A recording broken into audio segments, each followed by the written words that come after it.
aspect. Remember to mute the mic.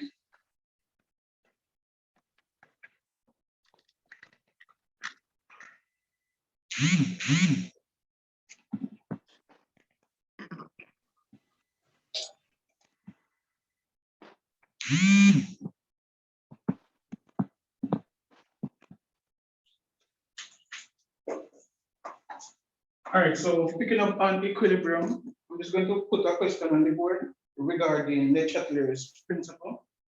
And it's a past paper question. I'm not sure which year it is. Sir, Yes?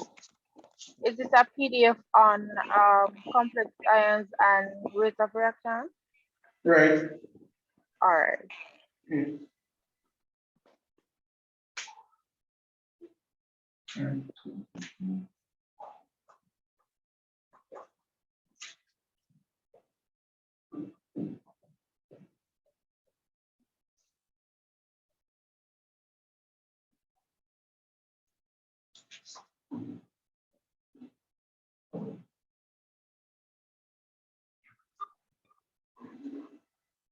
All right, so the question states Le Chatelier's principle.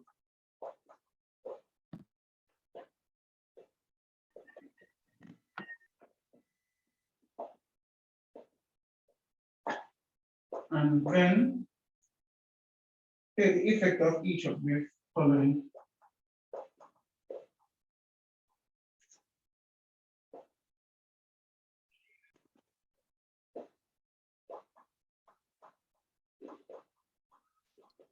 Recording in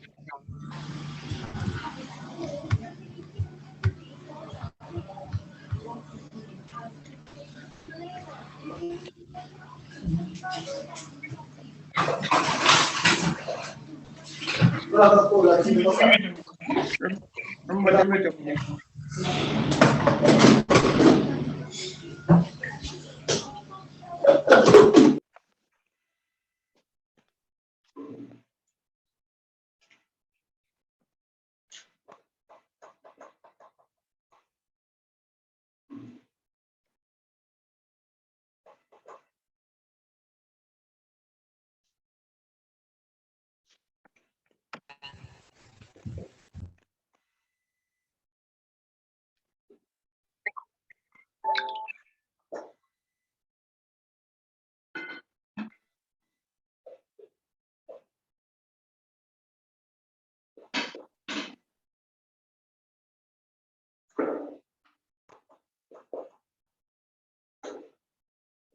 Do the good and the bad.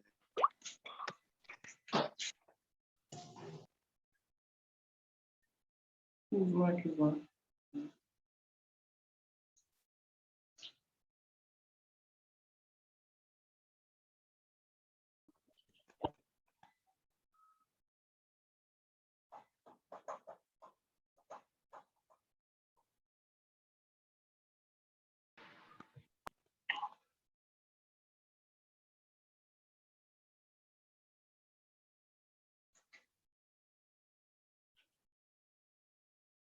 All right, this was from the past paper, but I am going to add an additional question.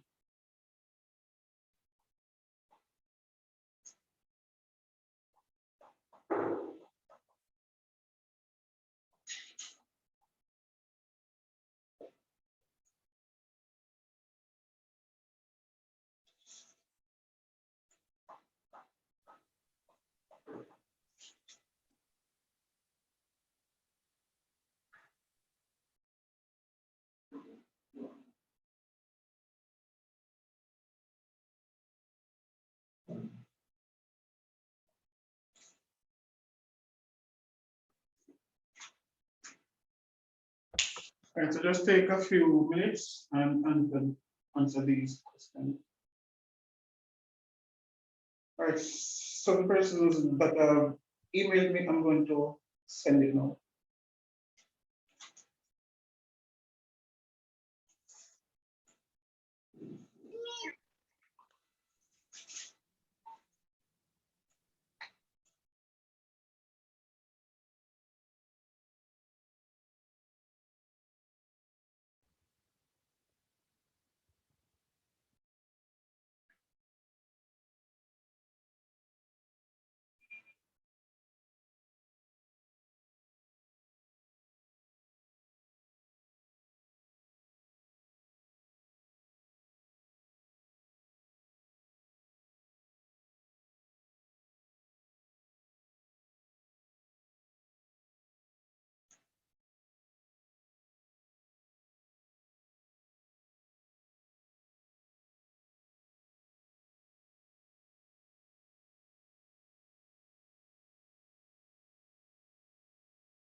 All right, does anybody has an answer as yet?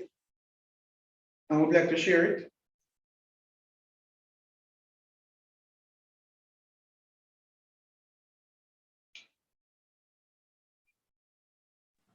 For A only? All right, you can go ahead and tell me for A. When a stress is applied to a system in equilibrium, the effect of the stress will be counteracted by the system in order to restore equilibrium. All right, that can work. So there's no direct way of really saying it, as long as you mention that you apply a stress and the system is going to counteract the stress. So you can always frame it in your own words. And as soon as you finish this part, you can share your answer.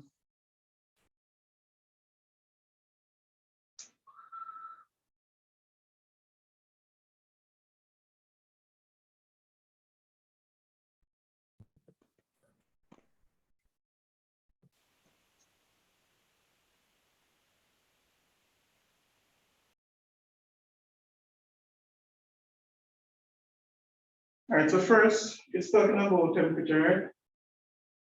What kind of reaction is it? Exothermic or endothermic? Exothermic. All right. So which reaction is exo? The forward or the reverse? Forward. All right. So if you increase the temperature, what will be the counteraction to an increase? Decrease. A decrease.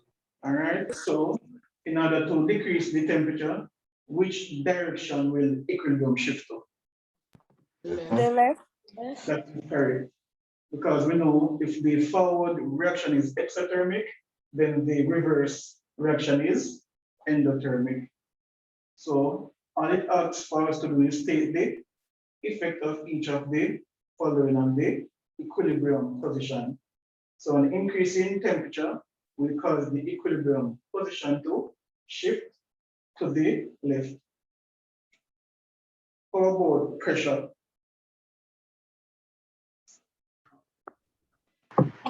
Right. All right. So shift to the right. All right, so let us see. So first, which side of the equation has more moles? The left. The left. Right? And so if the left has more moles, that means over here as the lowermost. So if the system wants to decrease the pressure, it would come to the side with fewer moles. And since we are increasing the pressure, naturally this system is going to counter it by decreasing it. So you're correct. It will shift to the right. All right, and then for part B, state how the yield of SO3 can be increased. So you're going to tell me using pressure, how you would increase the yield using pressure, and how you would increase the yield using temperature. You would increase the pressure. Increase the pressure, decrease the temperature. All right, so if you should decrease the pressure, what would happen? The pressure increase. All right, so if you decrease the pressure, the system is going to want to increase it, right? And to increase the pressure, it would shift to the side with more moles. So if you decrease the pressure, the system is going to counter it by increasing it. And it is going to increase it by shifting to this side with more moles. In this case, it is your reactant. So if you decrease the pressure, it could not increase the amount of SO3 you're getting. Increases instead. Right. So whatever causes the equilibrium to shift to the right side, that is what you need to do. Yeah, so these are still the answers. Because when you increase the temperature, no, like if you increase the temperature, what would you do to temperature to increase the yield of this? Decrease the temperature. Right. So for temperature, we would decrease it, because if we decrease the temperature, what is the system? How is the system going to counteract it? By increasing. And the forward reaction is exothermic. Repeat the answers in B2. B2. All right, so for part B, you're to explain how, by using pressure and temperature, and how we can improve or increase the amount of SO3 we are getting. So using pressure, if we decrease the pressure, the system would want to increase it, and so it would shift it to the side with more moles, which is the left-hand side. So we couldn't decrease it. So to improve the yield of SO3 using pressure, we would have to decrease it. So it will shift to the, we would have to increase it, so it shifts to the side with fewer moles, which would lower the pressure. However, with temperature, remember, forward reaction is exothermic, reverse reaction is endothermic. So if we decrease the temperature, the system is going to want to increase it. And to increase it, it will have to favor the exothermic side, which is the forward reaction is exothermic, and so the equilibrium will shift to the right to increase the temperature. And by increasing the temperature, the amount of SO3 will increase. Right? So that is how you would use temperature and pressure. All right, now for some calculations, remember, yesterday we did Kc. All right, someone said explain temperature. All right. So when you get the question, right, you're going to look at the sign of delta H. If it's negative, it's exothermic. Whatever sign is here, it is for the forward reaction. That means the forward reaction here is exothermic. That means heat is being given off. Right, chemical equilibrium, yes. So if the forward reaction is exothermic, that will cause the temperature to increase. Now the reverse reaction is going to be the opposite. If the forward reaction is exothermic, the reverse reaction is endothermic. So remember, the system is going to do the opposite of what we do. So if we increase the temperature, the system is going to want to decrease it. So which side would the system shift to decrease the temperature? The first that was asking. The left. Right. Because left is endo, so the temperature is going to decrease. All right. And so if you increase it, the system goes here. That is why if we want the amount of SO3 to increase, we have to ensure that when the system is countering what we did, it will shift to this side. And the only time it is shifting over here is when it wants to increase the temperature. And so that is why we would have decreased it. All right, with pressure. Sir, I have to ask, why is the left part left? Why does reactants have more moles than the product, sir? All right, the moles we have 2 moles of SO2, and we have 1 mole of oxygen. So that's a total of 3 moles. All right. So we are adding the moles of the reactants, 2 from SO2 and 1 mole of oxygen. That's a total of 3. and we only have 2 moles of SO3. Okay, sir, thank you. And so the equilibrium position overall has to shift to the right in order to decrease the pressure and increase the temperature, right? Please repeat. The overall position, equilibrium position has to shift to the right in order to decrease the pressure and increase the temperature, right, sir? You can type the questions for me quickly, because I'm not hearing it clearly. All right, but let me just tell you what will happen. This side of more moles, and this side of fewer moles. All right, the side with more moles will cause the pressure to increase.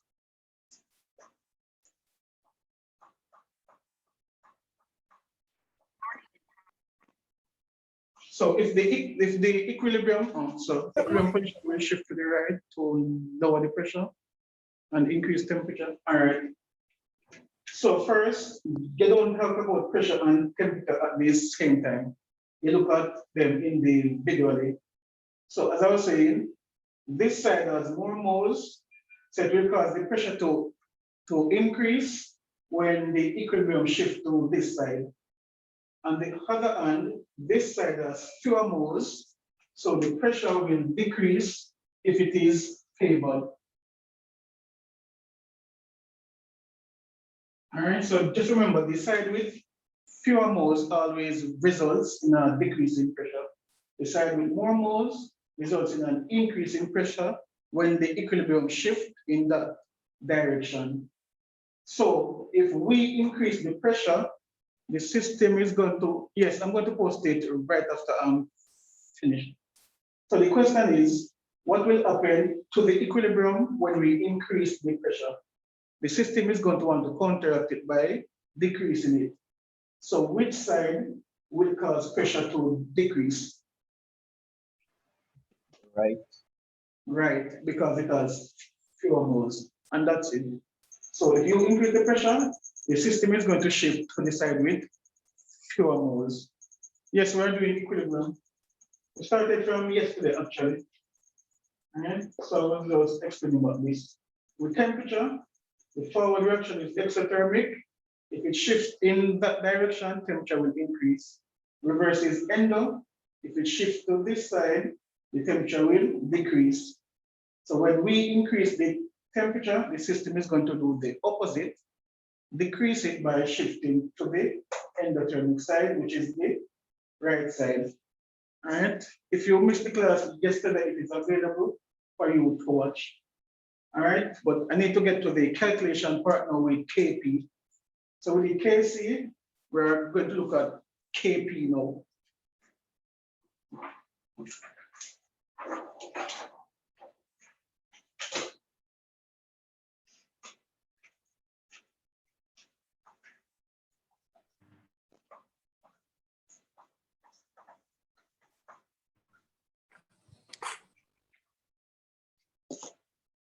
All right, so for KP,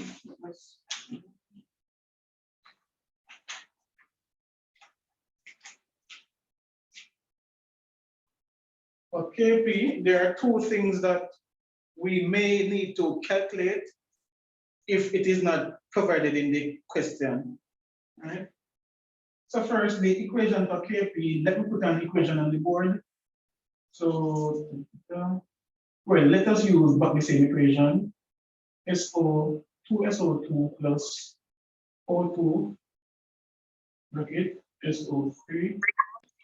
Right? So KP, just like KC, KP, it would be, now for KP, do not use any square brackets because we are dealing with pressure, not concentration. All right? So it would be the partial pressure of SO3 squared divided by, so it's always products over reactants. And we put P to represent the partial pressure. And just like with the KC, if you have the 2 there, it means we're going to square the partial pressure. It's SO2 times the partial pressure of oxygen. All right? So it's the same thing. Kp is the products over the reactants. But this right here, we may have to calculate this in most instances, all right? The partial pressure. So the first thing I'm going to show you how to do is how to get the partial pressure. Somebody's mic is Sir, on. could you make your page full screen, sir? I'm not hearing you clearly. Could you make your side full screen, sir? If I could make what? You want to Make turn your the phone side next to full the screen. Full Your image screen? full screen. Yes, sir. What should be full screen? When you turn your phone sideways, sir. Oh, you want me to turn the phone sideways instead? Yes, sir. Everybody, all right? All right, most persons want that?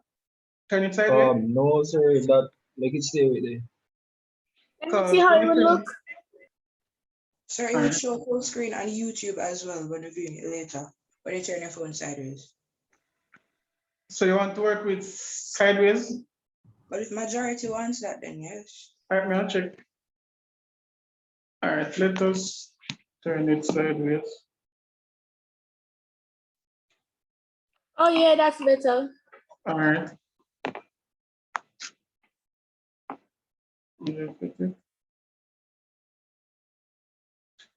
Better? Everybody good? Definitely. Yes, sir. All right. So this is the equation we're going to use, right? But the P here is for partial pressure, and we will have to calculate it before we can plug it into our equation. All right. So let us look at how we calculate partial pressure.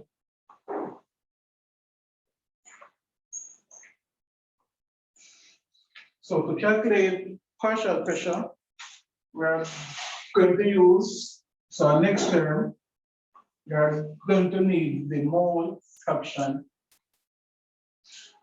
All right.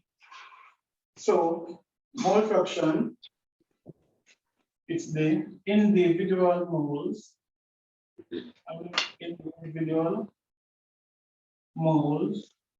divided by the total moles. All right, and a quick example, if you have 0.2 mole of hydrogen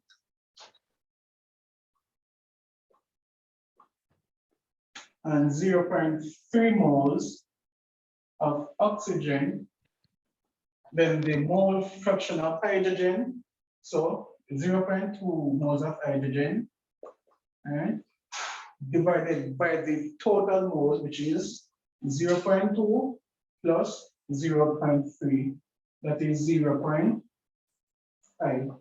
So the mole fraction for hydrogen is the individual moles, which is the hydrogen divided by the total moles. And so we would end up with 0.4 moles. So that is it for hydrogen. Somebody's mic is on. Sorry. Yep.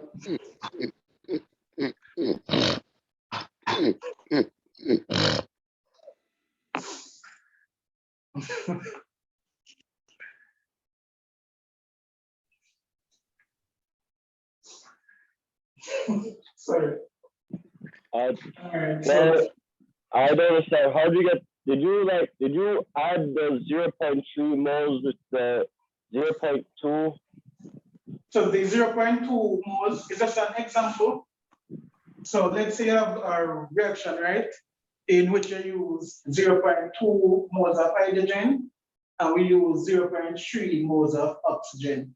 To get the mole fraction of hydrogen, it's the mole of hydrogen, which is 0.2 divided by the total moles, which is 0.3 plus 0.2, and that's how we get 0.5. All right. So it's the mole for hydrogen over the Thank you, sir. total number of moles.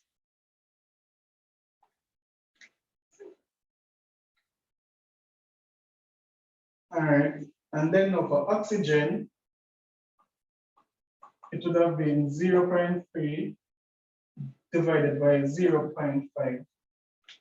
And that did not work, but 0.3 divided by 0.5, and we get 0.6. All right. So that is how you would have gotten the mole fraction. Sir, repeat for me, please.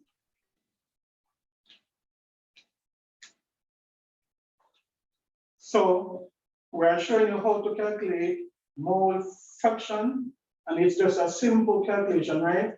In the question, you will be provided with the moles of the reactants and products, right? To get the total moles, you are going to add up the mole of your reactants. So in this case, it's 0.2 mole of hydrogen and 0.3 mole. So the total mole, you add up the individual moles, and so we get 0.5. And then you are going to put the particular moles of reactants that you are interested in. So for hydrogen, we have 0.2 moles of it. So when we are calculating the mole fraction for hydrogen, it's 0.2 divided by 0.5. And so that is how we get the mole fraction for hydrogen.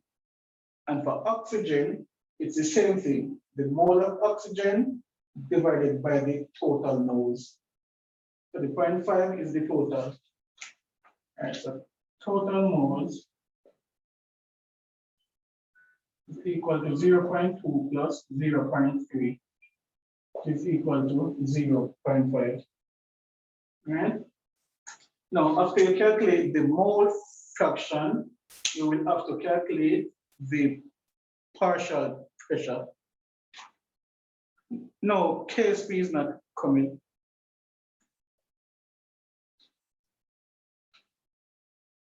All right. Sir, you say that KC won't be on the test, or No, KC man. you won't teach it? No, KSP is not under chemical equilibrium. KC and KP is under equilibrium, but not KSP.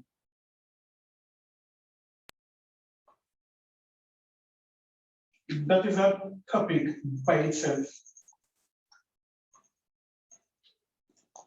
No, if you want. Oh, sir, I thought that. If you look at this syllabus, KSP, yes, it will be on YouTube. KSP is a topic for it. It's solubility products, right? Right, yeah, man, that's a topic separately from chemical equilibrium. It's the KC and KP. Sir, acid-base equilibria and what redox equilibria, does they come under chemical equilibria? Does it come under chemical equilibria, or there is a topic? They are topics themselves? Chemical equilibrium is just KC in terms of calculation, KC and KP and Le Chatelier's principle. So we just look at chemical equilibrium, dynamic equilibrium in terms of definition. We look at Le Chatelier's principle and how to calculate KC and KP. All right, so to get the partial pressure, it would be the mole fraction multiplied by the total pressure. All right, so let me see if I did an example for you. All right, so for example, if I gave you a total pressure, so let me just erase this. So remember now, to get mole fraction, it's the individual moles of the reactant over the total number of moles. Once you get the mole fraction, you're going to multiply it by the total number of moles. All right, so for example, right, 1.25 mole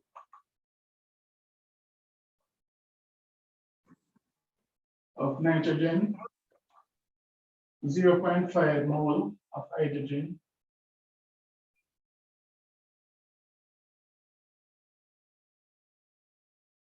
and 0.3 moles. Let's say that is oxygen. How would you get the partial pressure of nitrogen?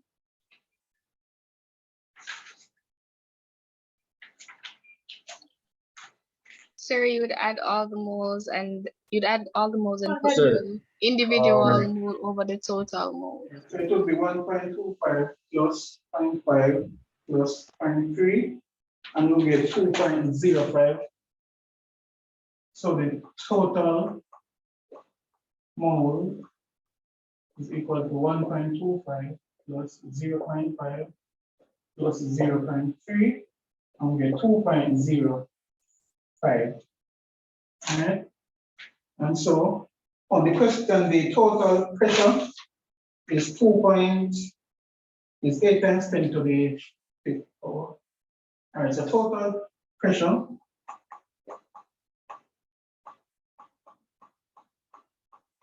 is equal to 8 times 10 to the 5. All right. So to get partial pressure of nitrogen, the partial pressure of nitrogen would be the mole fraction and the total pressure. And mole fraction would be 1.25 divided by 2.05. So this would give you the mole fraction. And then you times it by the total pressure is 8 times 10 to the 5. So that is how you would get the partial pressure. This gives you the mole fraction, and this is the total pressure.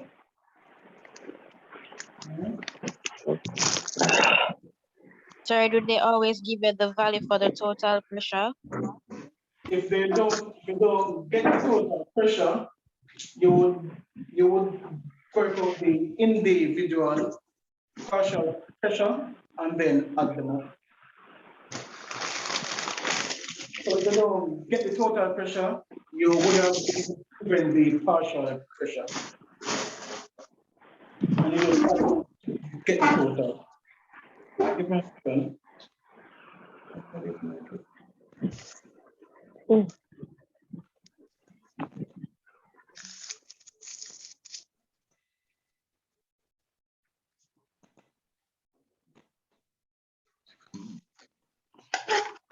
So we are okay with this now? For to calculate it?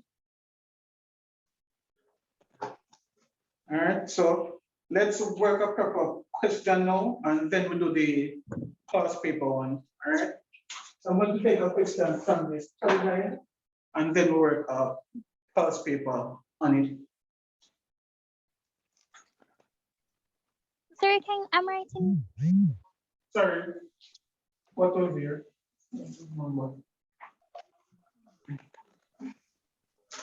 What did you say? When So you what get is the answer again, sir? Please repeat. What is the answer again? All right, let me After check. calculate.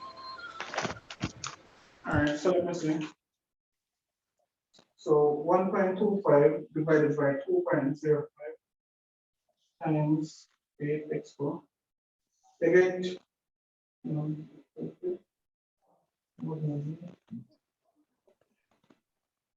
get 4.88 times 10 to the 5,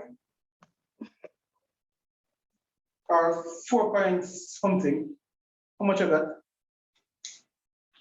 All right, so I got 4.88 times 10 to the 5. All right, for the partial pressure of nitrogen. For hydrogen, partial pressure of hydrogen would be 0.5 divided by 2.05 times 8 times 10 to the 5.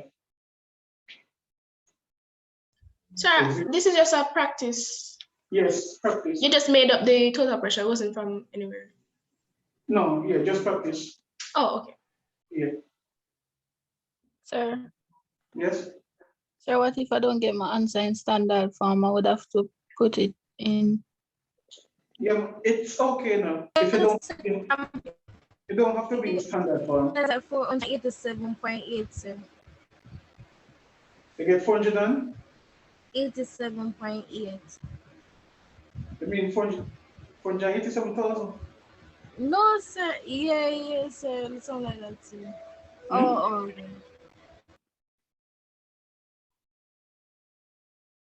Sir, and the next question I was asking you is, you said something about when we didn't get the total pressure, what we should do. Right, so the total pressure, it would be the sum of the individual partial pressures. Yeah, So add them up. Right, so if you don't get the total pressure, then you would have had to be given the partial pressures. Oh, and you so would they will add give them. you, I add them up. Right. So and then you divide, Right. it, the individual one by the total that you had.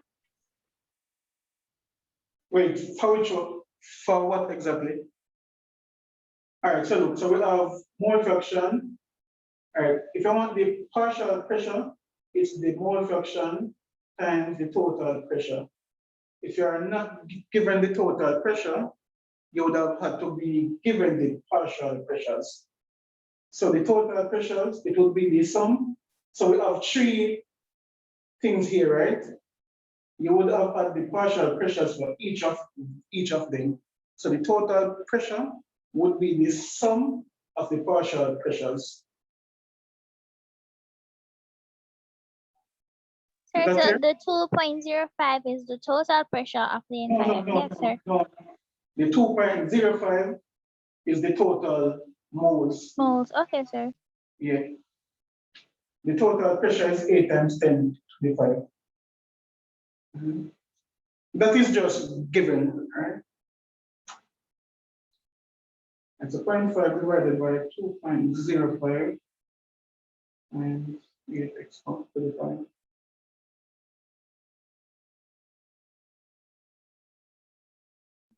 So you can work an example like that, like when I'm going to do it now. the one where them don't give you the total pressure method, sir.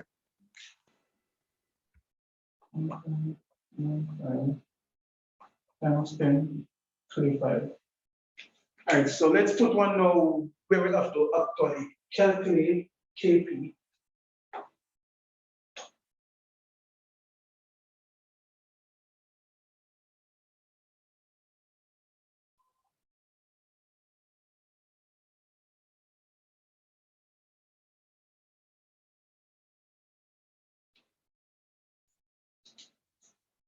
Let me know when I can erase the board.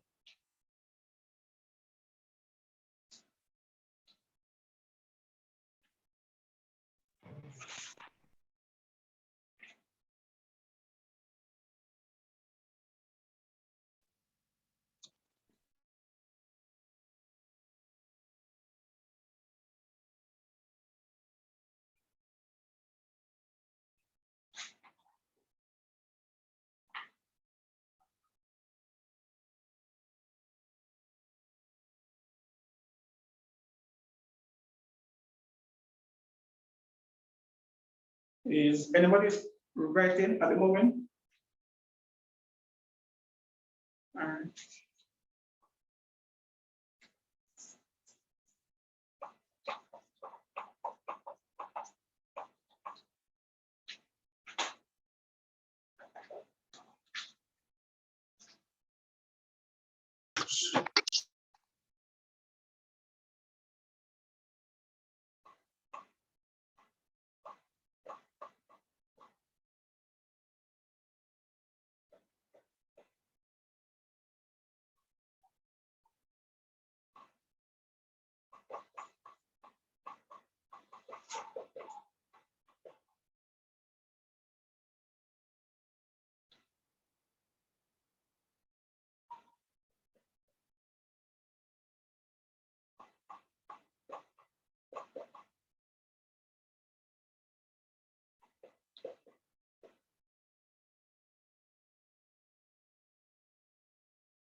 Sir, 12.7? Yes, that is correct.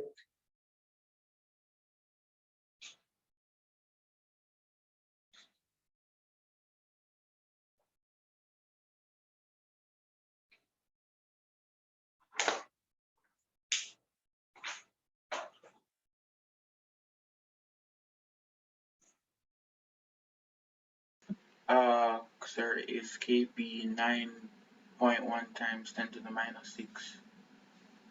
No. KP,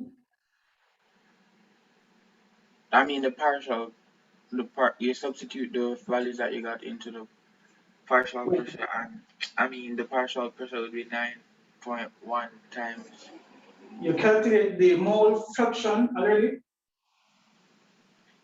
Yes. So you add up 12.5, 87.5. 12.5 to 87. Hold on. Tell me your answer again. How much you said that? 9.1? 9.1 times 10 to the minus 6. Yes, that is the answer. Right, yeah, man. All right.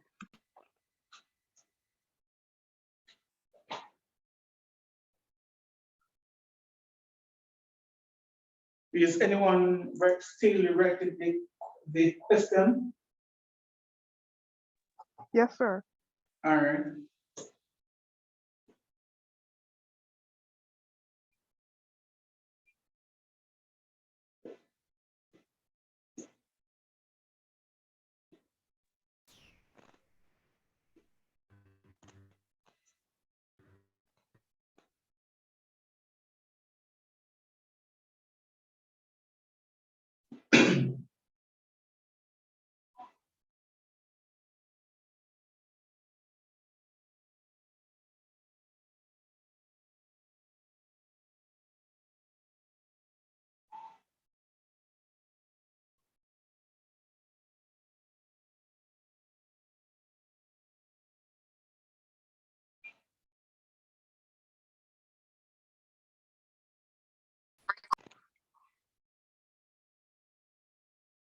Anybody still writing? All right. So we want to calculate KP, right? For the equation, what would be the formula for calculating KP? KP is equal to anybody? Partial pressure. Yes, sir. I mean, partial pressure of the products over Right. partial pressure of the reactants. And we have to square it, right? Yes, sir. Divided by partial pressure of SO2, square it again, times the partial pressure of oxygen. Right. So the question is, do we have the partial pressure? No, sir. No, sir, we have to work No, it out. sir. And how would we work it out? We're going to add up the mole fraction and multiply it by the partial pressure. Right. The- So the- first, all right. So let us get the total moles out of the way. So the total mole is equal to 12.5 plus 87.5 plus 100. And I think that should be 200. I have a question. Yes, sir. Go ahead with the question. So you're not supposed to multiply the 12.5 by 2 and the 100 by 2. The 100 by the 2. Yes, sir. Since it's 2 moles of SO3. Yes, sir. Wouldn't the SO to be raised to the power of 2? Yeah, man, I did it down here in the equation. No, sir. I mean by when you're adding up the total moles. No, when you're finding, No, then you it's have to not. put it in the equation. No, All right, you see the mole here from the equation.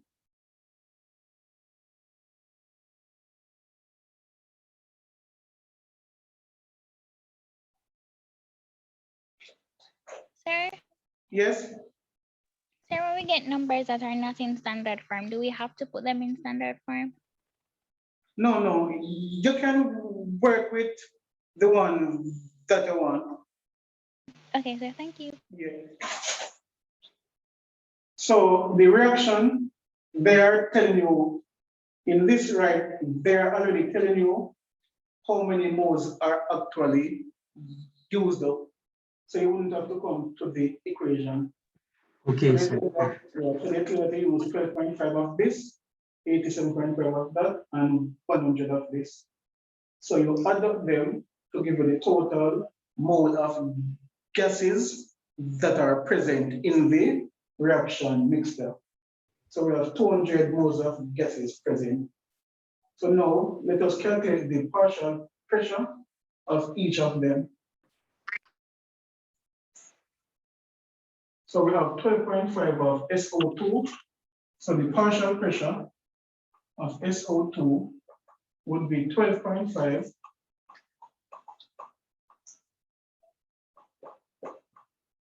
divided by the total moles, which is 200. So this right here, that is your mole fraction. And you will multiply it by the total pressure, which was how much again? It was 1.6. 1.6 times 10 to the 7. 1.6 times 10 to the 7. Let me see the answer here. And they got 1 times 10 to the 6.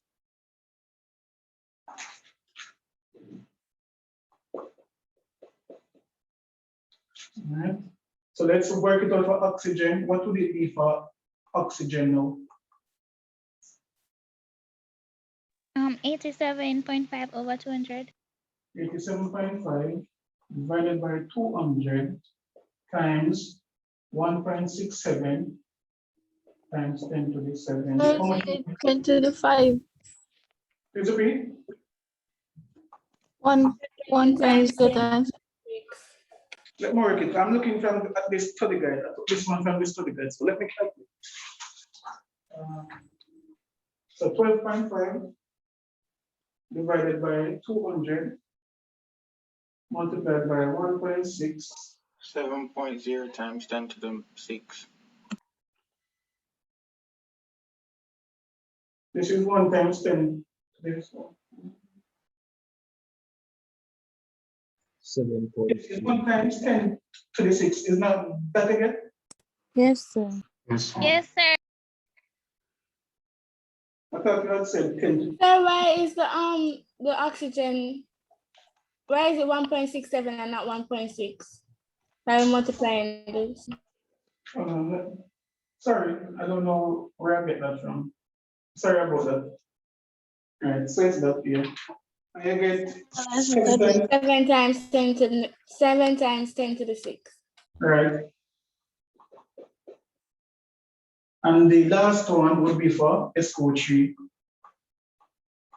So it would be, what was SO3 again? 100 divided by 200 multiplied by 1.6 times 10, so this is 7. And you should get 8.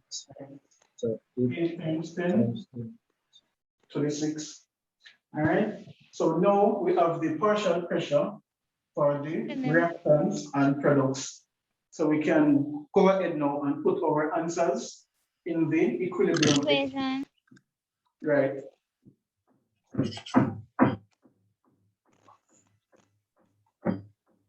Is anybody writing? Sir, I am. Go ahead with the question. He was saying he's writing. Oh, let me put it back. So the partial pressure of oxygen was 87.5. Yeah, it's okay, sir. I finished it all now. All right.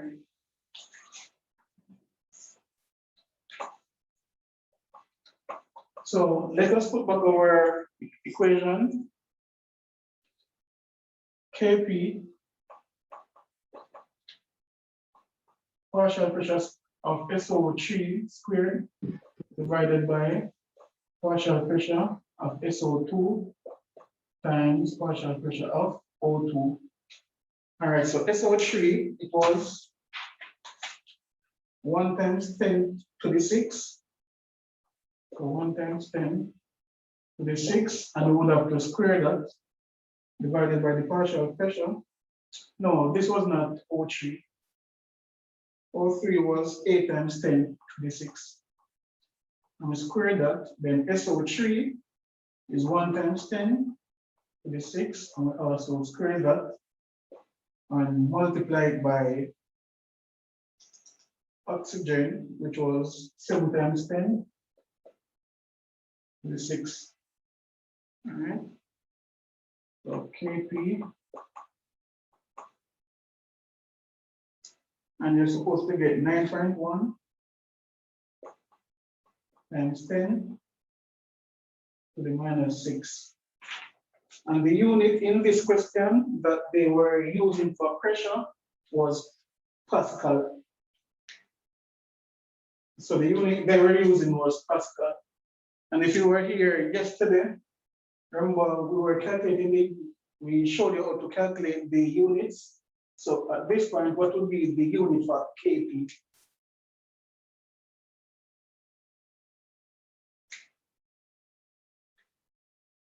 So we're using Pascal as the unit for pressure in this example. All right, so basically. Sir, is it per Pascal? That is correct, per Pascal.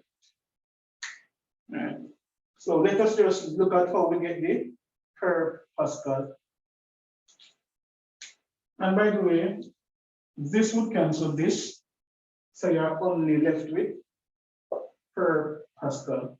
But let us actually do it, just in case someone is here that do not understand it. So let us Pascal. All right, so it was SO3 squared, so that would be Pascal times Pascal divided by SO2 squared. So this right here is for SO2 squared. So it's Pascal times Pascal. SO3 squared, Pascal times Pascal. And you multiply it by oxygen, which is Pascal. So this cancel this cancel this. Remember, this is below the line, so it becomes per Pascal. So that is how we end up with this as the unit. So remember, when you do rates, Kp and Kc, you calculate your units as well. So repeat, when we do rates, Kp and Kc? Yes, you have to work out the units. So once it's K, you work out the units. All right, so now I have a question. I'm going to see if you can figure out how to do it. If I should work out the units again. Sir. Yes. Sir, the moles them get drop off, when we are find the partial pressure, right? Yes, yes. All right. Remember, right? So pressure, the unit for pressure is Pascal. All right, so someone asked me to go over the units. So let us just do it quickly. So the Sir, equation, yes. while you're doing that, you can also write back down the formula that you just had. The formula? The formula where you have, yeah. Yes, sir. All right, so Kp was SO3 squared, right? Now remember the unit for pressure that we are using is PA. So when you square SO3, right? It's like saying SO3 times SO3, or it's PA squared. So you're squaring the unit as well. All right. So it's PA times PA. So at the top of the equation, you have Pascal, which is the unit for this one, and Pascal as well. Is that clear? You understand so far? Yes, sir. All right. And we are dividing by SO2 squared. So again, it's PA squared. Let me just do it separately. So at the top, you have PA squared, right? Because you have SO3 squared. And then below it, you have SO2 squared. So it is PA squared again.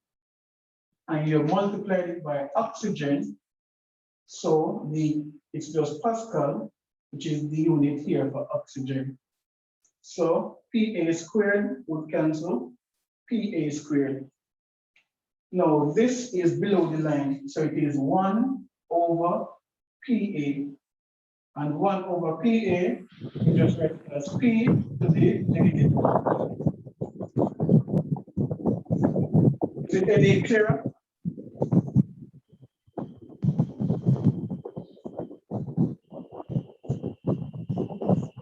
Are you Yes, okay now? sir. Yes, sir. Somebody's mic is on, just check your mic.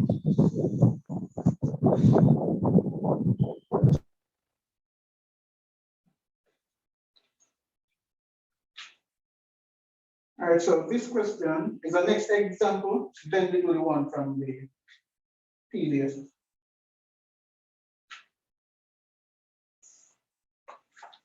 But this one, you will have to use the table that I showed you yesterday. All right, so for this one, it says 2 mole of nitrogen,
all right, if you are watching videos online of, yes, that's stable. If you are watching videos online or checking certain textbook, chemical equilibrium, it involves quadratic equation, but it's not required for CAPE. So if you are reading online or watching videos and they are performing quadratic equations, that part of the calculation, if you check this syllabus, it says it is not required. So you won't get any questions that require the use of quadratic equation. And the only time you would need it is if you are to calculate the equilibrium concentration. So you won't need to do that. All right, so I'm just letting you know. You won't be asked to calculate the concentration at equilibrium, because that is when you would need to use the quadratic equations.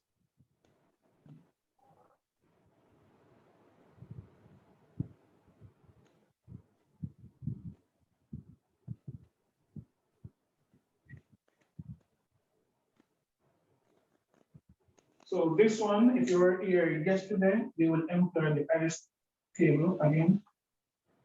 So I'm going to give you a few minutes because tomorrow's exams shall be the practice. So I'm going to give you a few minutes to try and answer it.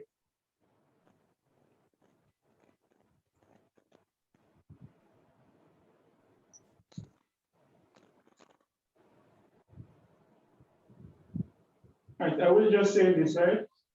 You have the mole of ammonia at equilibrium. You have the initial moles. So you set up the ice table and get the other moles at equilibrium. Then you calculate partial pressure. So the first thing you'll need to do is to calculate the moles of nitrogen and hydrogen at equilibrium.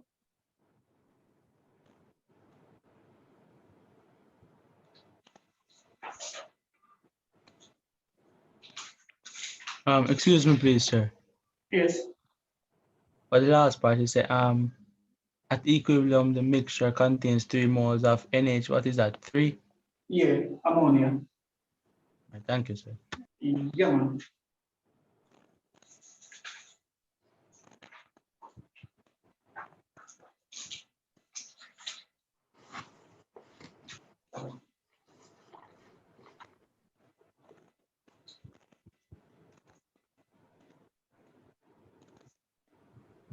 So do we get the equation?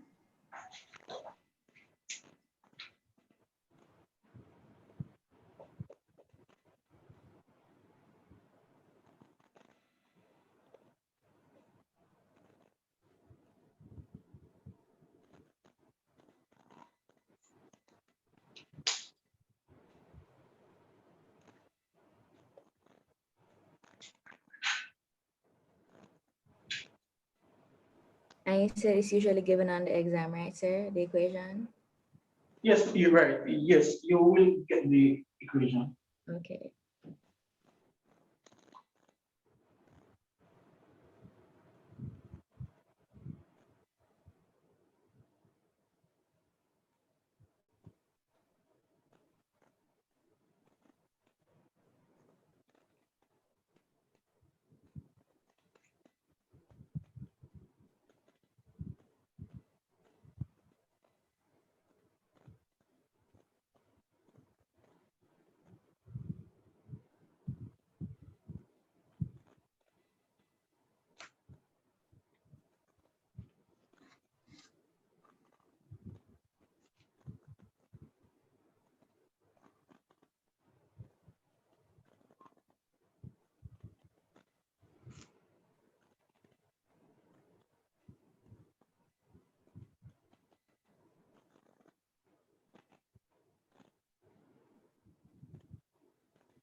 Sir, Yes. sir, how come sir, I don't understand the equation. Sir, What 'cause in the question, you say you have 6 moles of hydrogen, 2 moles of nitrogen. So how come you have that in the equation? All right, so this is the balance equation when nitrogen reacts with hydrogen. But this is just the balance equation.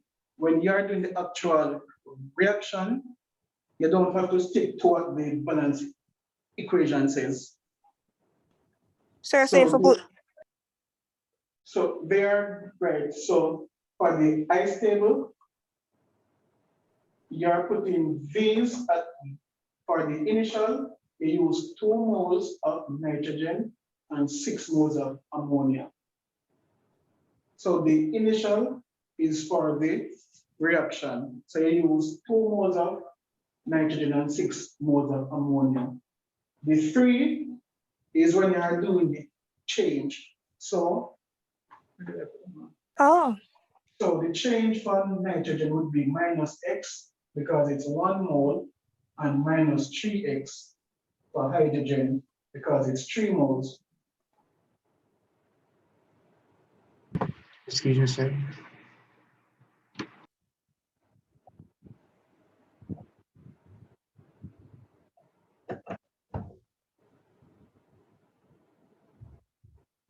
You're muted, sir. You're muted.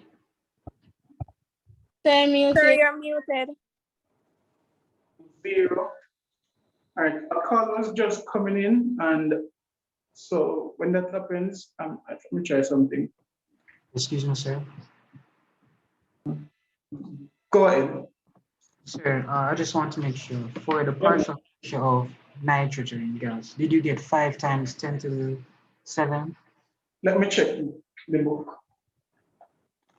The partial pressure of nitrogen. 5 times 10 to the 7. Just a second.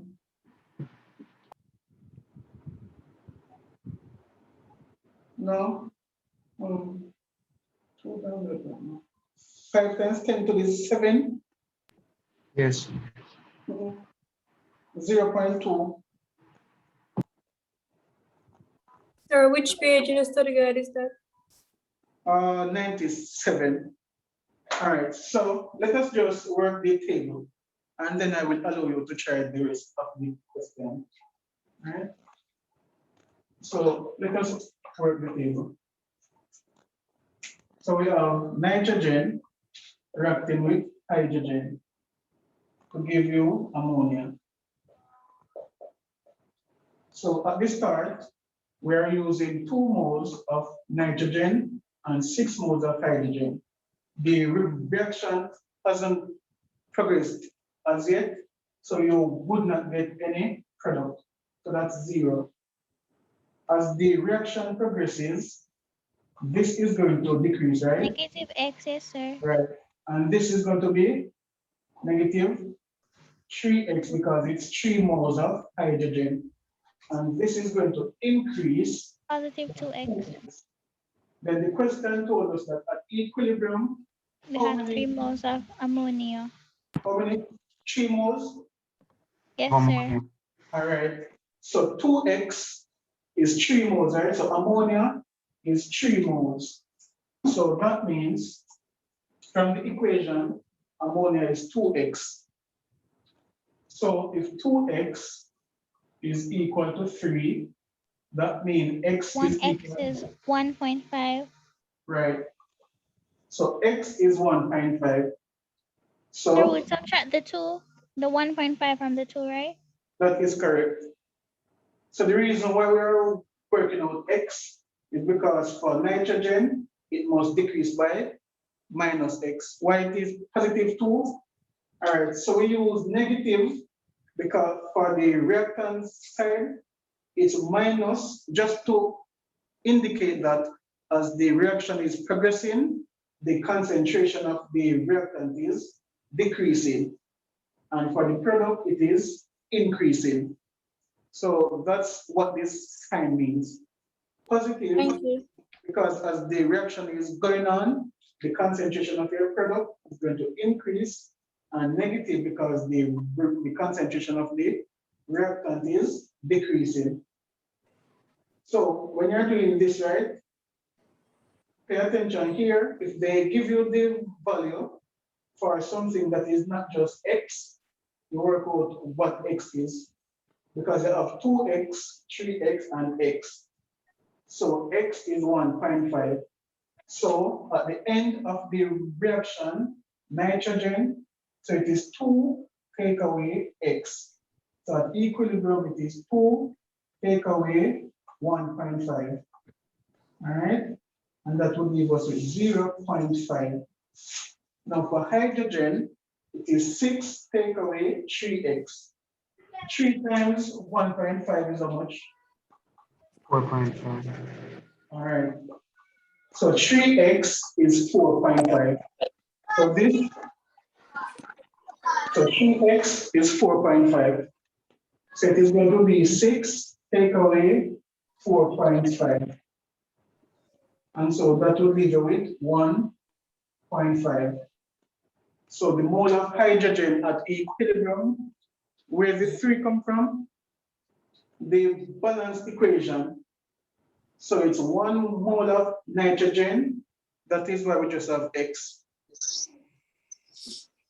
All right, we divided by 2 because for ammonia, it's 2 moles of ammonia.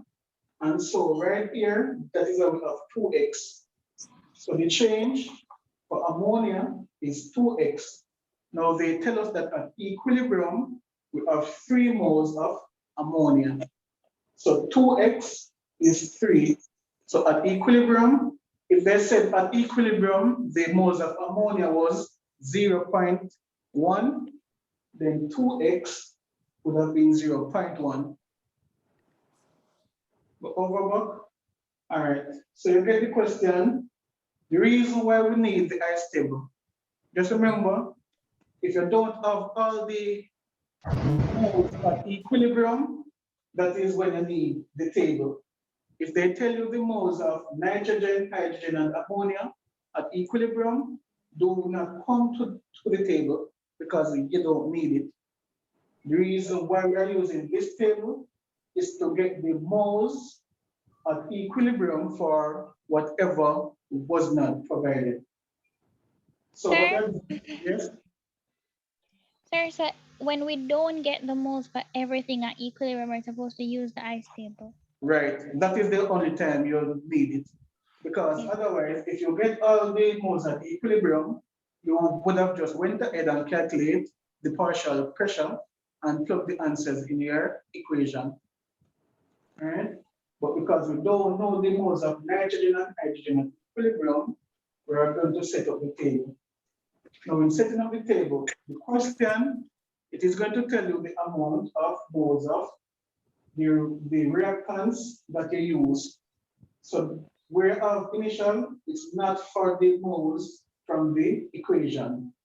So in the question, it says that 2 moles of nitrogen and 6 moles of ammonia were mixed. We use the ice table when you do not get all of the moles of the reactants and products at equilibrium. So if you notice the question, it gave us the moles of ammonia at equilibrium, but it did not give us the mole of nitrogen or hydrogen. So we need to calculate the mole for hydrogen and nitrogen at equilibrium. So for the initial, we mix 2 moles of nitrogen, 6 moles of hydrogen. We cannot get any product as yet because the reaction hasn't started. Now the change, so C is for change, right? What is going to change as the reaction progresses? The concentration of your reactants are going to decrease. That is why we have the minus sign. It is going to decrease by a specific amount, and we use the moles from the equation. So it's 1 mole of nitrogen, so it is going to decrease by X. This is 3 moles of hydrogen, so it is going to decrease by minus 3X. The products on the other hand, it is going to increase. So that is why we have a positive sign, and it is going to increase 2 moles, so it is going to go by 2X. All right? Now, the question will give you something for equilibrium, and you figure out the rest of it.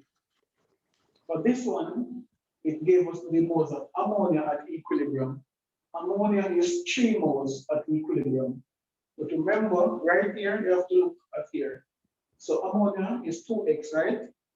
Now the value of 2X is 3. So if 2X is 3, how would we get X? All right, because, go ahead. And so that is why we divide by 2, because 2X is equal to 3.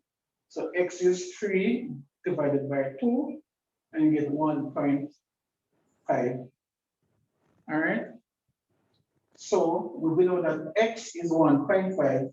So where we have 3X, we're going to say 3 times 1.5, which is 4.5. So at equilibrium, it is the initial minus the change. So 6 take away 3X, 6 take away 4.5, that's 1.5.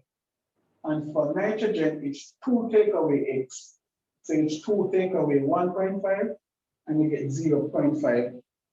So the number of moles at equilibrium is 0.5 mole of nitrogen, 1.5 mole of hydrogen, and 3 moles of ammonia. So what should you do from here? Sir, I was just thinking, based on what is shown in I and C, can't we just like say that say 2 times negative 1.5 for the product? Please repeat that. Can't we just say 2 times negative 1.5 for the product side? To 2 find times 1.5? 2 times negative 1.5. Yes, sir. To do what exactly? You know, to find C, to find E, so you can subtract it with 3 and find the answer. 3 times 2 times 1.5. 2 times negative 1, 2 times 1.5. Yes, sir. Like when we calculated 3x. Yes, but for 3x, 2 times 1.5, that's going to give about 3. I'm not understanding what you're asking or doing. So I'm just trying to get the understanding of how you're going to find out how we'll find E for the product side. And also I'm wondering again, how did we get to 0 for the product on the product side again in the I section? I thought it was coming in. No, I thought it was coming in, that's why. Sorry. So All right, how so- you get the 4.5? All right, so look, they gave us the moles of ammonia at equilibrium, right? The question, if you look back at it, it says Yes, at equilibrium, the mixture contains 3 moles of ammonia. Nothing, all right? So 3 moles of ammonia at equilibrium. If the balanced equation had just 1 mole of ammonia, here we put up at plus X. So when you get the 3 moles of ammonia, X is 3. But ammonia from the balance equation is 2 moles. So here we have 2X. So whatever you get at equilibrium, that is equal to 2X. Now come over here. Nitrogen. Is nitrogen 2X or X? X. Right. So we need to find the value of X. We know that 2X is 3. So what is X? That is all we're saying. If 2X is 3, what is X? And that is what we did here. If 2X is 3, then to get X, you divide 3 by 2. So now we know that X is 1.5. So wherever X is, we are going to put 1.5. So 3X is 3 times 1.5. That is how we got the 4.5. Yes, sir, but can I ask, how did you exactly get, why is there a 0 for I though, sir? That's what I still don't understand. Repeat. Why is there a 0 under 2NH3? Yes, sir. Right, so again, all right, let me write out the words. So you have the initial, right? Initial mean the reaction hasn't started yet. So you're just about to mix them. So we mix the nitrogen and we mix the hydrogen, but the reaction hasn't started yet. So if the reaction hasn't started yet, can you get any moles of ammonia being produced? Oh, wait. Oh, so you're saying because the reaction hasn't started yet to make the product, it's at 0. Right. So the initial is at the start of the reaction. We started with 2 moles of nitrogen, as the question has stated, and 6 moles of hydrogen. And we cannot have any product yet because the reaction hasn't started. Now, once the reaction has started, there are going to be some changes, right? The changes that the concentration of your reactants are going to decrease. So we put the minus sign to say that it is going to decrease, but your product is going to increase over time. Because remember, the reactants are going to collide to form the products. So as the time goes by, the concentration of the reactants are going to decrease and the concentration of the products are going to increase. Now, at this point here, to represent the reactants and products, we are using the symbol X. All right? So we are using the symbol X to represent them. Now, from the balanced equation, you are going to put the moles here. So it's 1 mole of nitrogen, so it's just X. But from the equation, it's 3 moles of hydrogen, so it is going to decrease by an amount of 3x. And for ammonia, it is going to increase by 2x. That is what happens as the reaction is going by. So if you start with 2 moles of nitrogen, and at equilibrium, it is going to decrease by x. So at equilibrium, it is the initial. So for equilibrium, it is the initial minus the change. So it is 2 minus x. For this is 6 minus 3x. And for this, it would be plus 2x. What the question did, it gave us the moles of ammonia, which is 3. So once you have the moles of ammonia, you can find the mole of these two here. Ammonia is 2x, so whatever you get at equilibrium for ammonia, that is 2x. To get the answer for these two, you have to figure out what x is, right? Not 2x, we have to figure out what x is. So because this was given as 2x, we need to get it as x. So at the equilibrium, we would have to divide the 3 by 2.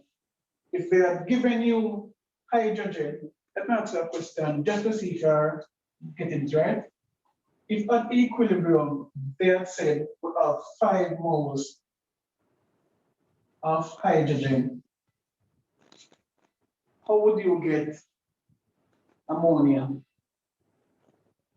So divide the 5 by 3. Right. Because for hydrogen, it is 3x. So you first get x and then put it here. So ammonia would be 2 times whatever you get here. So that's all we're doing. But they gave us the answer for ammonia, which is 2x. So to get x, you divide it by 2. So now we know that x is 1.5. All right? So anywhere x is, you are putting 1.5. So remember, equilibrium is the initial minus the change. 2 minus x. X is 1.5. So it is supposed to be 2 minus 1.5, which is 0.5. This is supposed to be 6 take away 3x.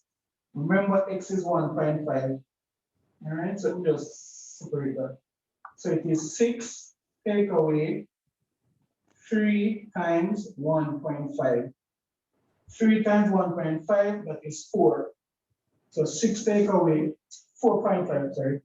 So 6 take away 4.5, we are going to be left with 1.5. So at equilibrium, the number of moles of nitrogen is 0.5, for hydrogen is 1.5, and for ammonia it is 3. All right. So now that you have the moles at equilibrium, and we set the total pressure, it was, again, total pressure, it was 2 times 10 to the 7, right? Can we calculate the partial pressure for nitrogen, hydrogen, and ammonia? Yes, sir. All right. So first, what is the total number of moles? 5. 5. Right. So all we need to do now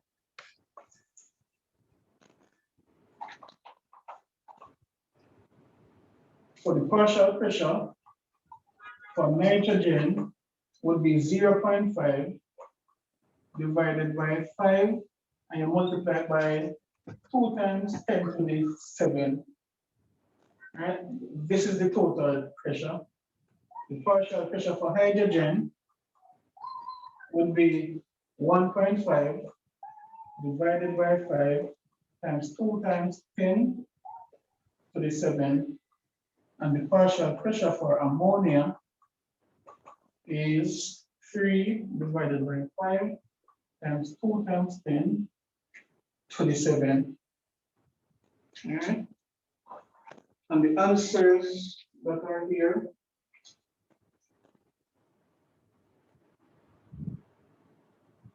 two times 10 to the 6.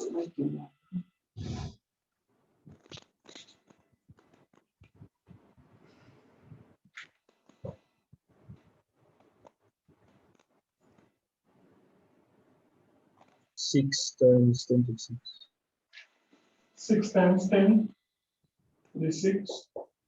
And 1.2 times 10 to the 7.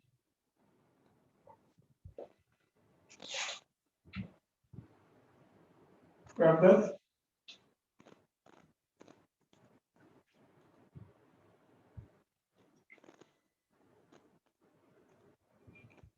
Let me just read that comment.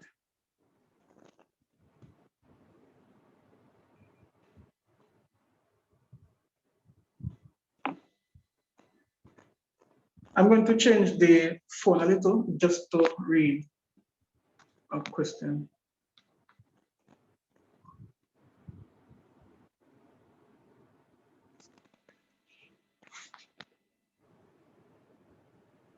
I'm reading a question, just give me a second.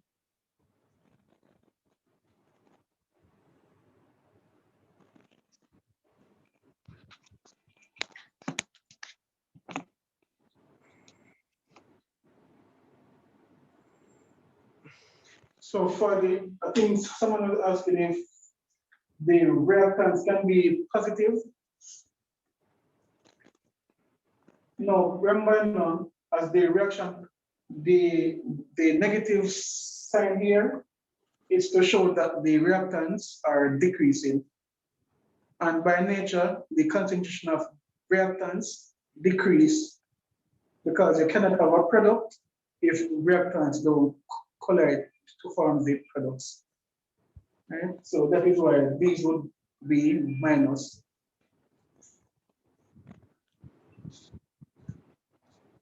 Sir. Yes.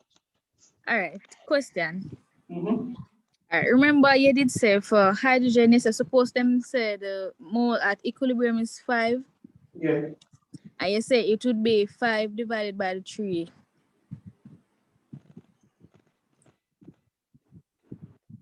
But 5, yes, because they have 3 moles.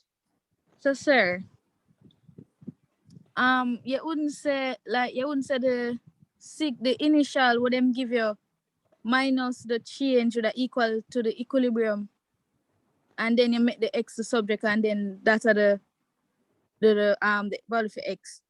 Let me erase this part.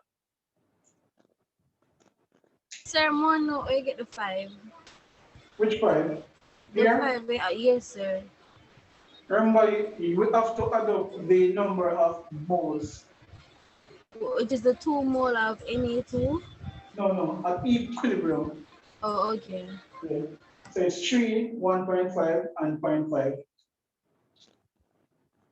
So, right, so you're saying at equilibrium, right, how did we get the 1.5 here? As we subtract 6 minus 3x gave us the 1.5. So you're saying, all right, 6 minus 3x would have given us the 1.5.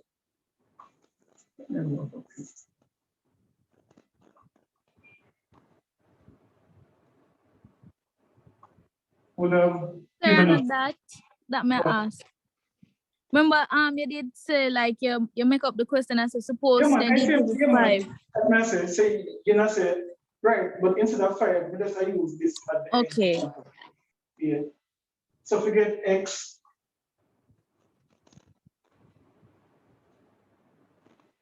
negative, so it would be 1.5. Yes, so carry over the negative 3. Oh, but you're saying we don't divide by 2. We would have to transpose for x using this formula.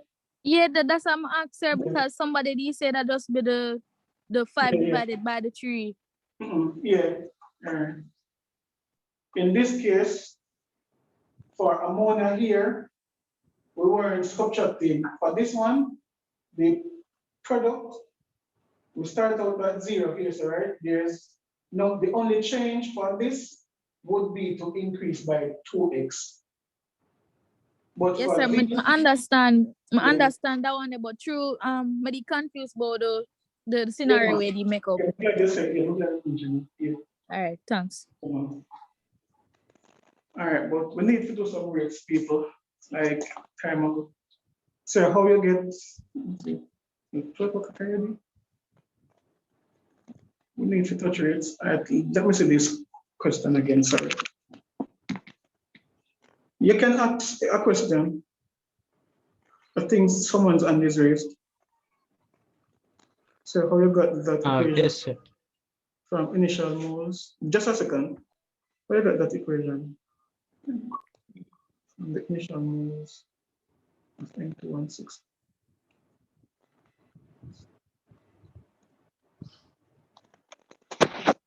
Sorry.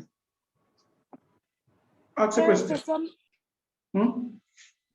Sir, so sometimes we have to make up the equation for the ice table. And the equations, them repeat them. So it's most likely ammonia and like sulfur trioxide. And they give you the equations. Right, so after, all right, so yeah, we need to, so you construct the ice table, right? The only reason why we need the ice table is to get the moles at equilibrium. The moles that we use in our equation for partial pressure is the moles at equilibrium. So we just use the ice table, get the moles at equilibrium, then we work out the partial pressure. Once we have the partial pressure, then we can calculate Kp. So the maximum amount of calculations would be the ice table, then partial pressure, then Kp. Sometimes they will just give you the equilibrium, the moles at equilibrium, which will save you the time with the ice table. All right. So let us just calculate Kp now. So Kp, this was the answer for it. Right. So Kp would be products, so ammonia, partial pressure for ammonia, we square that, and then the partial pressure for nitrogen times the partial pressure for hydrogen. Right, so let us just work it now. Let me see which was which. So 2 times 10 to the 6. That was for nitrogen. The ammonia was 1.2 times 10. Sorry. 1.2 times 10 to the 7. I must square that. Nitrogen is 2 times 10 to the 6. Not squaring that. For hydrogen, it's 6 times 10 to the 6 cube. All right. So that was our final calculation. Did someone say, sir? Yes, sir. So my Wi-Fi went away, it just came back. But is this a different question? No, it's the same one. Okay, sir. Yeah. So this would be the final working out for KP.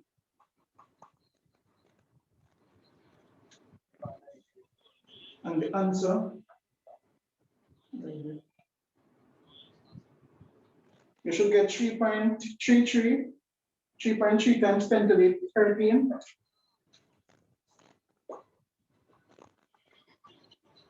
To the Yes, sir. minus 13.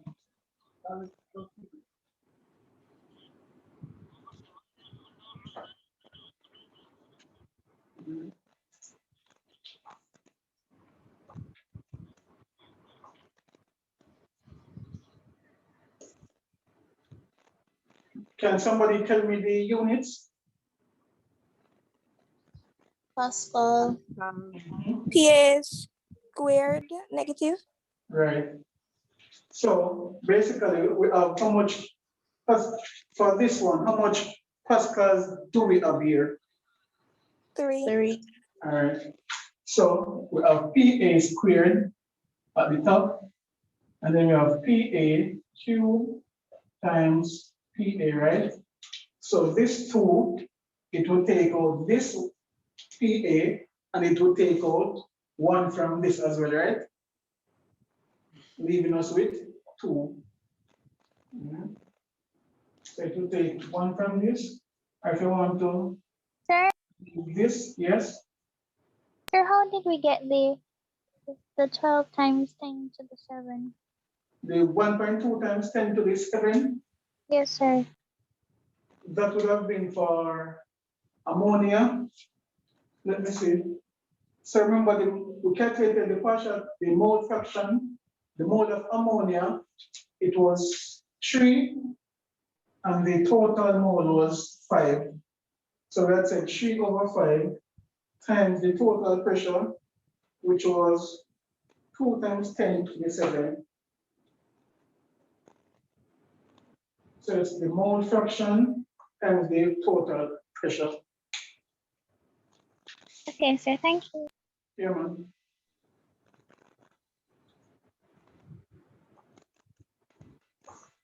All right, we got 3.6. I guess it's all you, if it's 3.6, it would be the rounding off. Right? But finally, 3 times 10 to the minus 13, that's good enough. The decimal point, it's based on how you do the rounding off, it changed a little. Yes, that is the unit. We have just shown it. All right, let me put it up top. So the unit is PA squared divided by PA. All right, PA cube is PA. All right, and PA squared is PA times PA. So we're just canceling them. So you're left with PA. We are left with 1 over PA times PA. So that's basically 1 over PA squared, which is PA to the minus 2. All right, so that is how we end up with that, and you're correct. Sir, what was the total mole fraction? The total moles was 5. It was at equilibrium, we had gotten 0.5 mole of nitrogen. We had gotten 1.5 mole of hydrogen. And for ammonia, it was 3 moles. So the total mole When you add them up, you get 5. Thank you, Sir, sir. sir, Yes. how much marks would this question for a question like this? All right, let's look how much they gave us for the one in the PDF. But 5 marks is good enough because it's actually, yeah, not that. 8 marks? No, you don't need 5 or 6 marks. That's good enough for this calculation. All right, so the one in the PDF, they gave you 4 marks, and we didn't have to use the ICE table.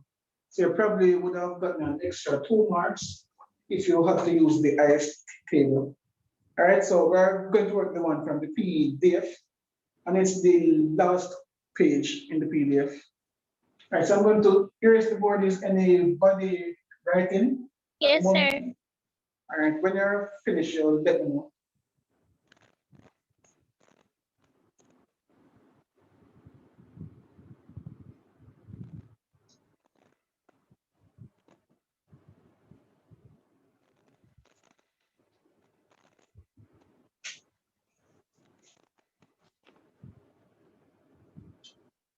Thank you, sir. All right.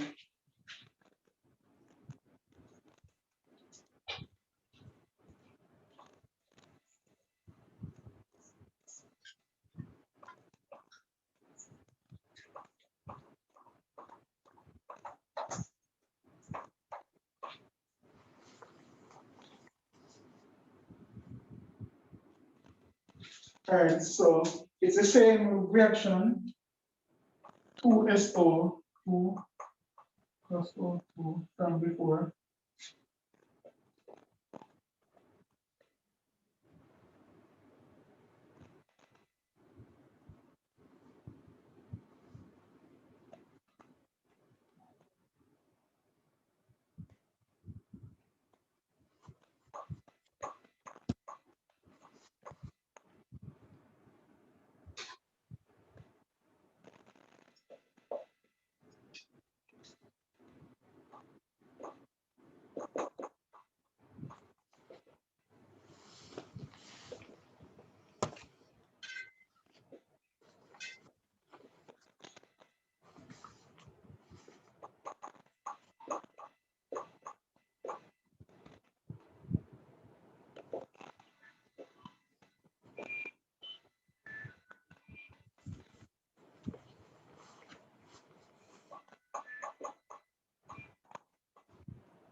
This one is the first paper one.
So tell me, do we need the ICE table to calculate KP here?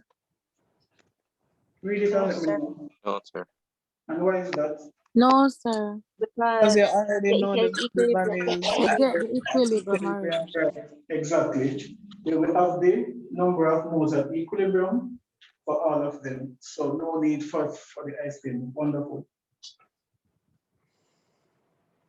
So let's go ahead and calculate KP. not KP, you have to calculate. The Before you can initial calculate, pressure.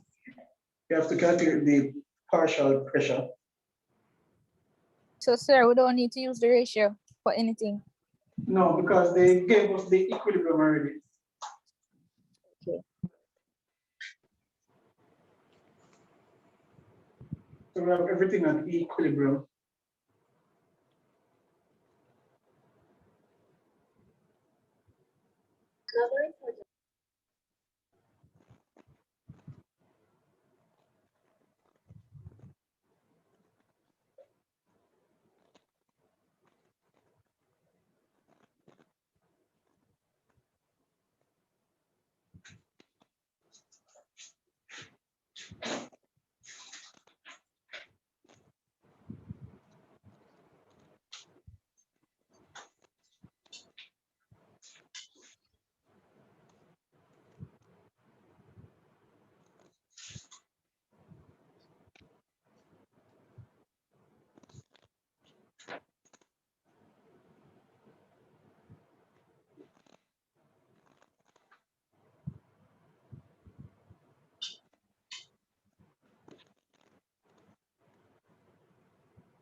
Sir, do we have to change kilopascals to pascals? Excuse me, sir. Yes, go ahead.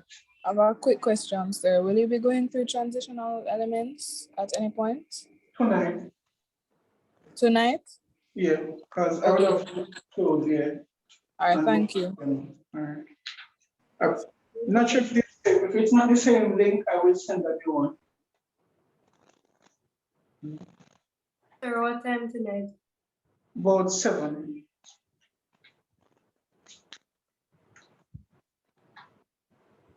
Excuse me, sir. You can go ahead with the question. Do we change kilopascals to pascals? No, you don't need to. I can work with kilopascal. Oh, okay. Yeah, man.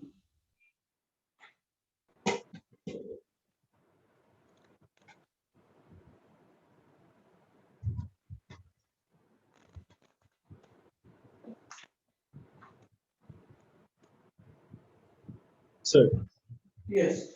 so for SO2, either no 1.2 or 2.6 times 1.3.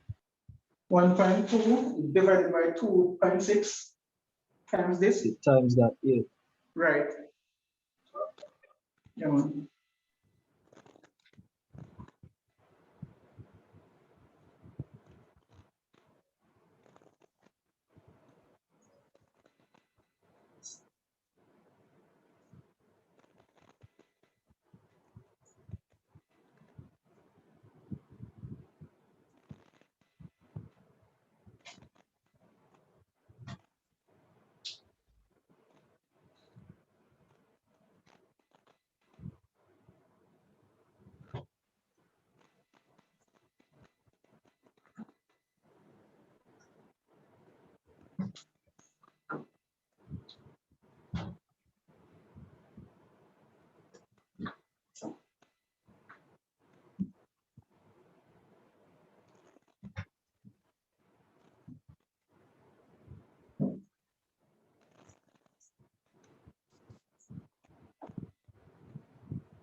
All right, anybody got the answer as yet?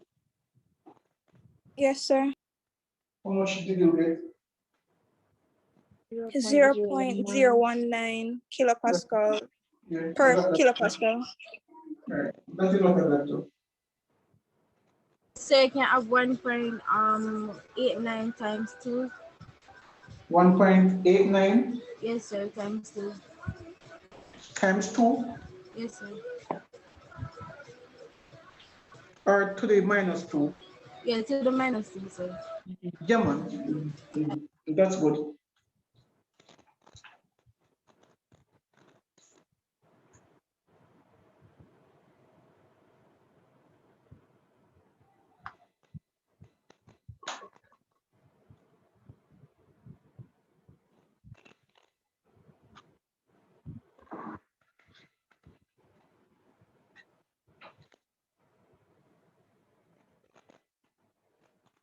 Do we need to work it or everybody okay? If I need to work it, I will work. Work it, please. Work it, please. Okay, What sir. is this one?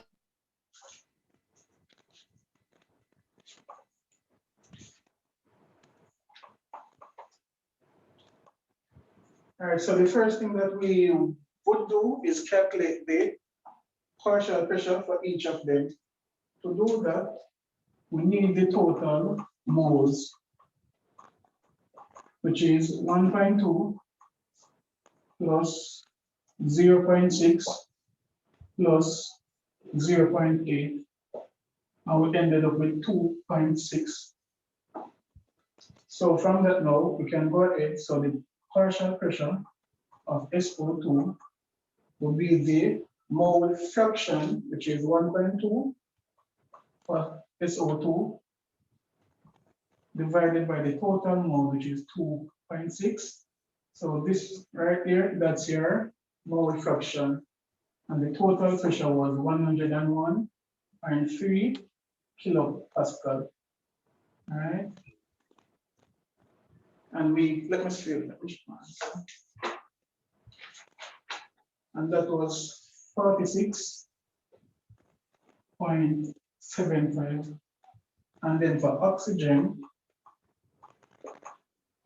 it was 0.6 divided by 2.6 times 101.3, and get 23.38.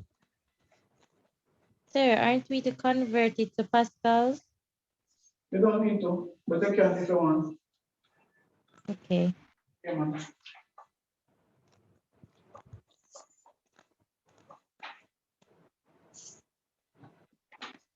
And then for SO3, it was 0.8 divided by 2.6 and 1.3, and we got 31.17. So these are the partial pressures for each of them. And then we would say now Kp is equal to partial pressure of SO3 squared. Let me use the next marker.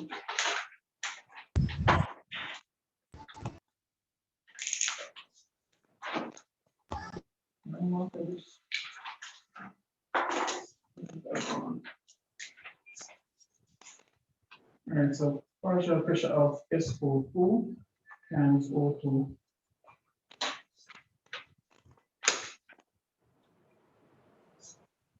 It would be 31.17 square root divided by 46.75 squared times 23.38.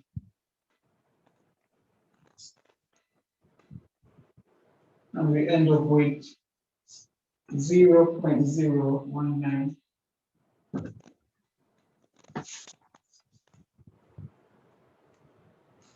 And the unit, it would be kilopascal minus 1, because these would cancel out each other, and these are with just 1 kilopascal as a denominator, That is what it is, -1.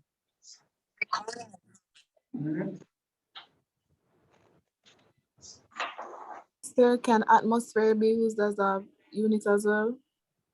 Right, so the units, yes, any units for that is used for pressure, but if they give this in the question, they can just stick to the ones that they give you.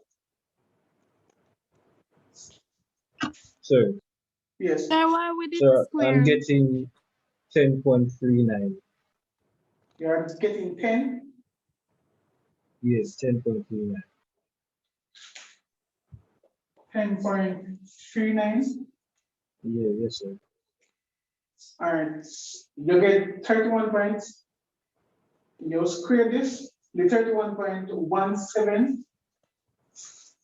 When you square it, what do you get?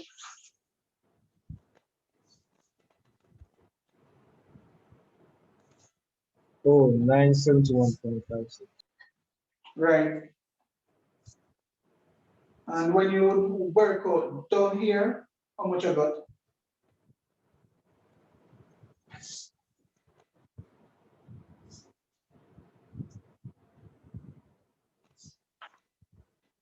Sir, Yes. why we did square them? Which one? Sorry. These? Yes, sir. In the equation, just as the other person. When in the equation, it was 2SO2 plus O2 to give 2SO3. So we always, the coefficient in the balance equation, it becomes an exponent. So the 2SO2, that is our square root here, and 2SO3, so the coefficient in the equation, it becomes an exponent here. Thank you, sir. Yeah, man. Right, so the person that was calculated, how much I got here when you multiply these two? Hold on. Oh, you'll get the 0.0. All right. Sir, I'm still not getting it. I'm still getting 10.39. You're still getting 10 months. You have to do. Were you working out everything out at once on your calculator? Yes, sir. Don't do that, because sometimes that will cause the problem. So just work out this first and write down the answer and then divide it by this. All right, so don't try to work everything one time. Some calculator do it okay, but some will not. So to be on this, on the safe side, just calculate this, write down the answer, then you'll do the division. Okay, sir. All right, but we have to do some breaks now because yeah, time ago. All right. I got it, sir. All right.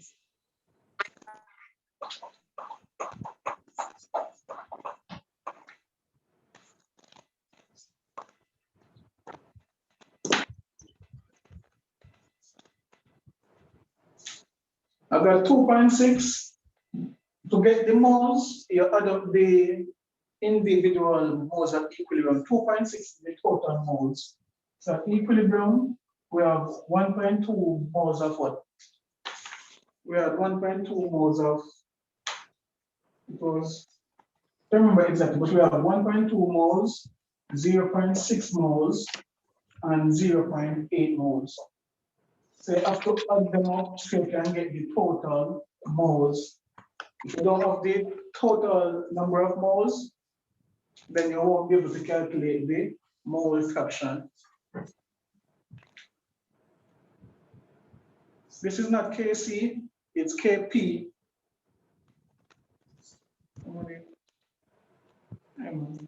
So for Kp, we calculate partial pressure. So we need mole fraction.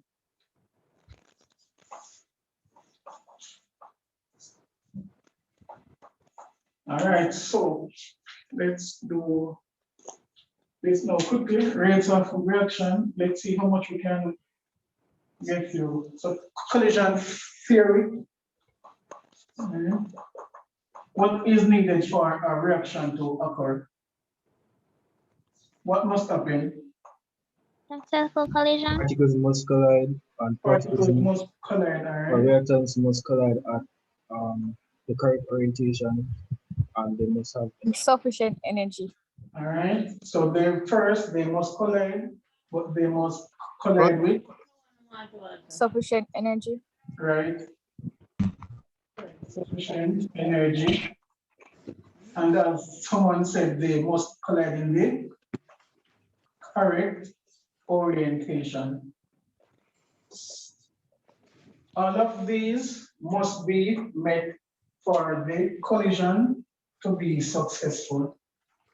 So a successful collision will result in a reaction.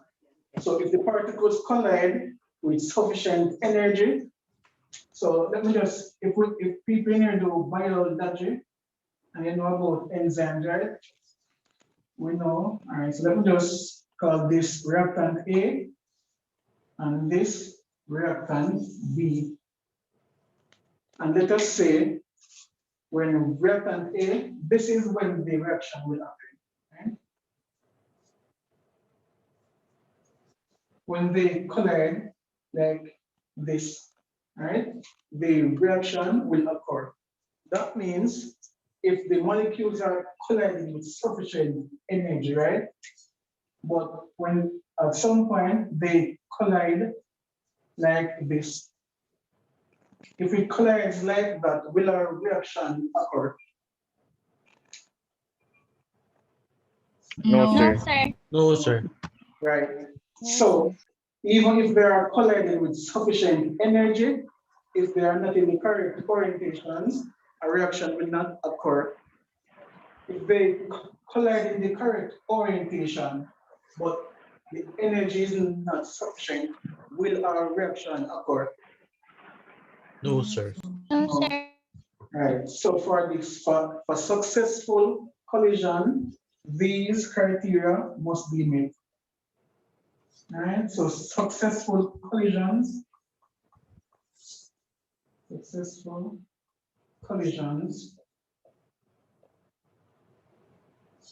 are collisions that results in a reaction.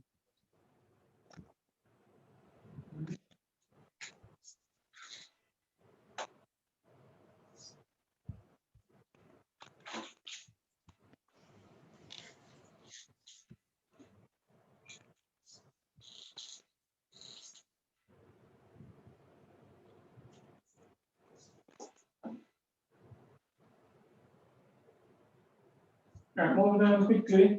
What are the factors that affect rate of reaction? Pressure. Pressure, Catalyst. pressure, Pressure. surface Surface area, area. and light. Let me stop this recording and start a new one. So we don't have equilibrium and rates in the same one. Just a second. So stop this.